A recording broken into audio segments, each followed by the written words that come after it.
It started out actually very simply as an idea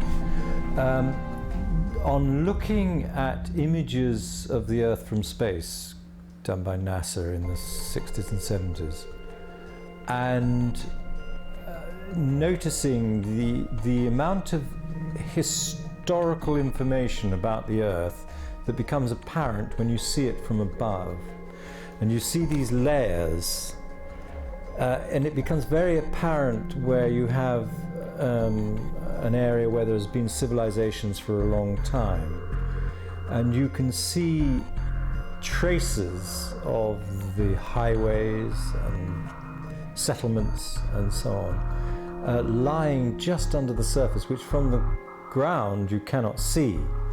And then you go up and you get this tremendous revelation of the history of that place through the shadows cast by tracks and byways and so on lying just under the soil.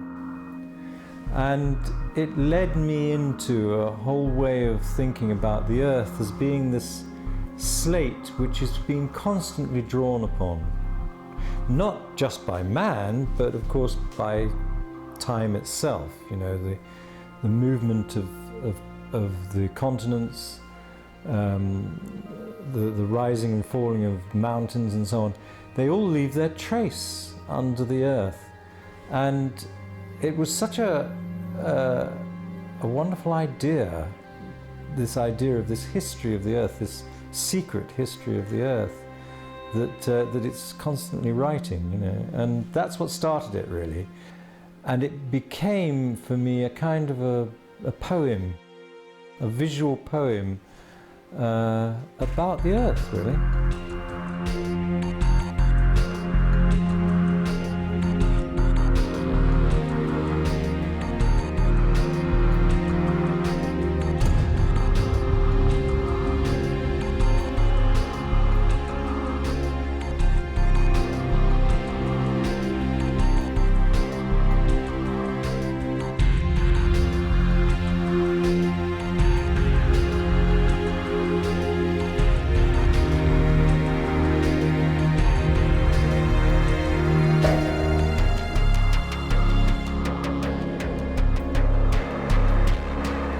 Then the issue about what it is, this is really very difficult, because for me, painting is essentially a non-verbal communication. This is the whole point of it, you know, that it should bypass, short circuit, cut through the conditions laid down by language, so that you're speaking directly, viscerally to the viewer. You know, that for me is what painting should be. It's a visual thing. So then the difficulty arises when you're dealing with an idea that is quite complex in a way, as this idea of the secret history of the Earth. Just how literal do you want to be? I wouldn't want to just do images which were directly could have been lifted off a satellite photograph or something. That's not really the issue. The issue is this emotional resonance that comes from the idea, which is a visual thing. And so the difficulty for me was, and remains, finding the image that is appropriate. And this is very, very tricky and very subtle, because it's like you want to draw around the perimeter of the thing without being specific, you know. And for me, texture and color became crucial in this search for the right kind of image. When we look at paintings, we're used to seeing paintings through a filter, which involves usually the lighting on the canvas or whatever it is. It involves having to edit out reflective surfaces. You know, when you varnish a canvas, for instance, you get a huge amount of reflective light.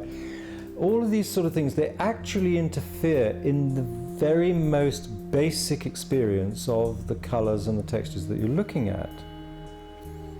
And when I started to do these pieces which were really about just color and texture, it became crucial to me about how much actual reflection you get on the surface, how much shadow is created on the surface, not by implication, but actual.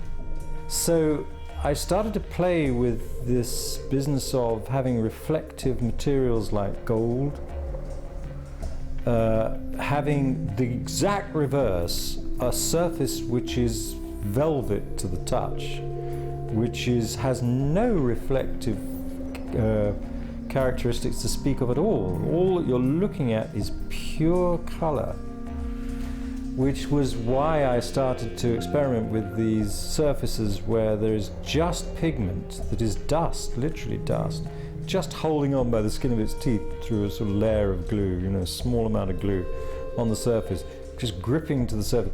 And then when you look at these images which have this, particularly in relation to textured surface, you get this fantastic division of space.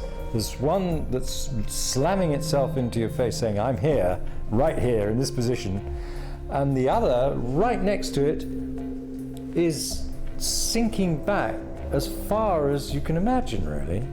And this is what really got me going, this discrepancy of space on the surface of a canvas. And I suppose really that has been the major technical issue that I've confronted, really. And it is a language exclusive to these pictures.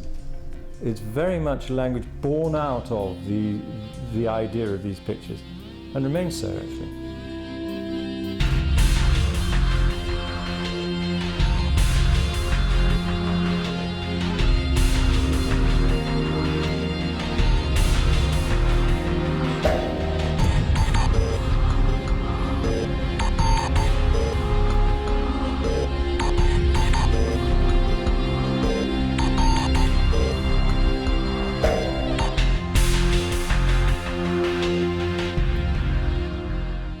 Hate the act of painting.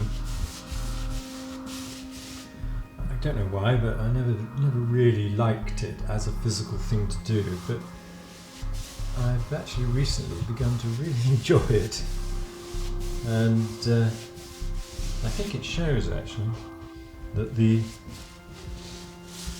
quality of the marks, the quality of the materials is being allowed to speak for itself, rather than me having to do a task to create a particular effect that is rather difficult to acquire. This actually is becoming a thing in itself, which is really enjoyable.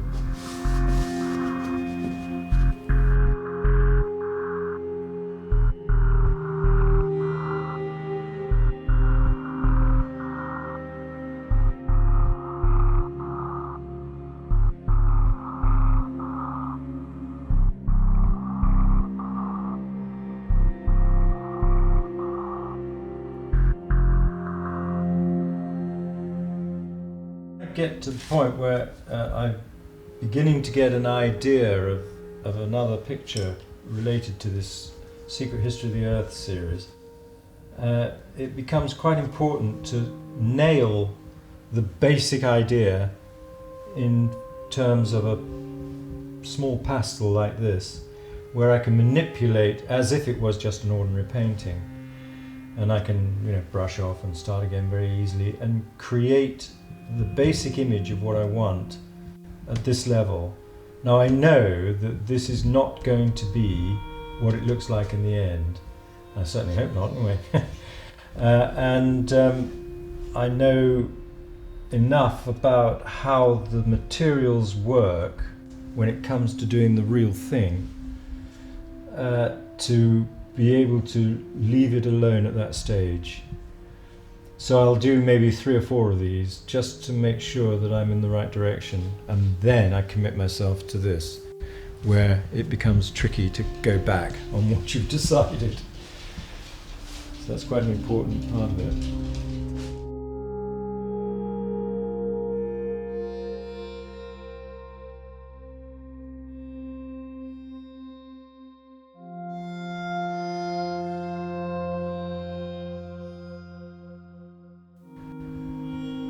Colour still is for me, I hope will always be actually, the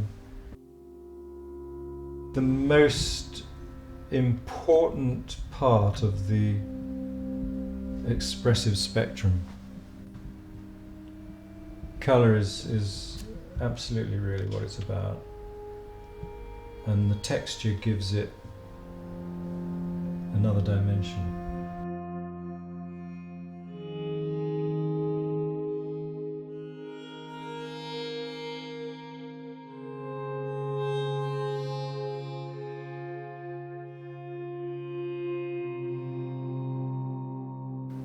Then the question is, well, how far can you take it? What can you do with it? You know, all the rest of it. And that again is fraught with a few difficulties actually. One of which is the physical, practical difficulty of manipulating these elements, because it becomes very difficult to change something satisfactorily on the level of the physical nature of these materials. It's very tricky because you can't muck it around like oil paint. I mean, it's not, you know, oil paint is wonderful stuff in the sense that you can almost completely obliterate anything you've been working on, or you might wish to show the history of what you've been working on. Oil paint can do all of that. Yes, it's a wonderful material.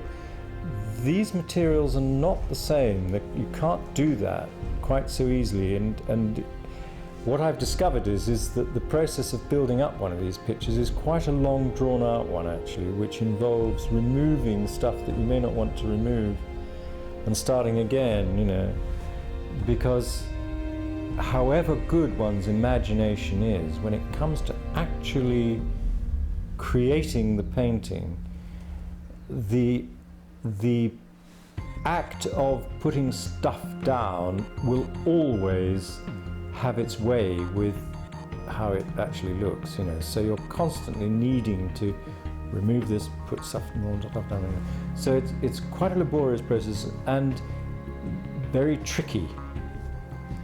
So it has to be visualized to a very high degree before you can really satisfactorily produce an image. And I find that very difficult. So I'm actually constantly being pulled to a more traditional way of doing things. And I suppose really I'm in that position now where I'm still trying to see how far it can go before I have to abandon it, you know. But I'm still positive that there are an awful lot of things I can do before I give up this particular way of working.